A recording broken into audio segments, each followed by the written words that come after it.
Hey, everybody. I just wanted to speak to my Hebrew brothers and sisters. I want you to understand what the scriptures are. There seems to be way too much emphasis on the Old Testament and not enough on the New Testament. Okay.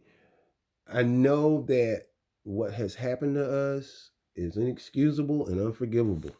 We have gone through a lot being here. But God has been delivering us, okay?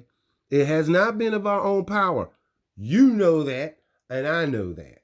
We all know that from slavery to where we are today, we must give credit to the Messiah and we must give credit to the Father. Because if it wasn't for that word of God, that kept convicting them because they were doing exactly the opposite of what it was telling them to do. And they called themselves Christians and people of the faith, yet they were persecuting their own brothers and sisters, their own, and not even knowing they were persecuting Hebrews on top of that.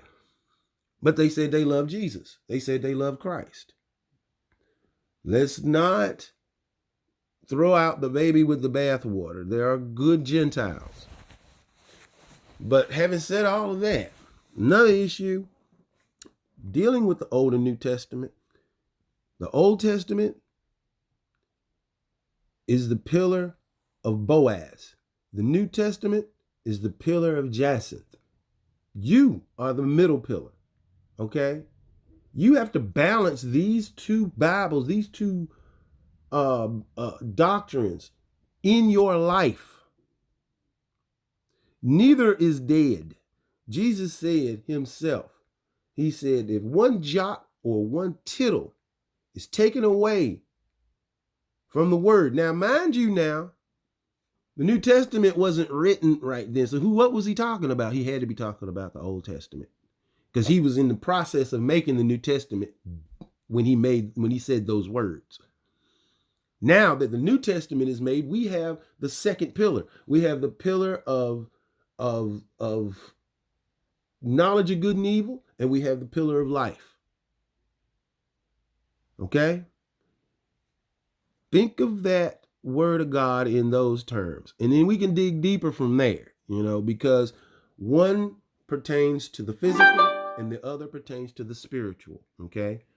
The Old Testament is the physical, the New Testament is the spiritual. We need both of them to be able to manifest. But the emphasis should be on the New Testament because the mind, the spirit, that's the cause of all things manifesting into this plane. So if we get that part right, if we get our connection to the spirit right, and our physical is also aligned, then we can see God work.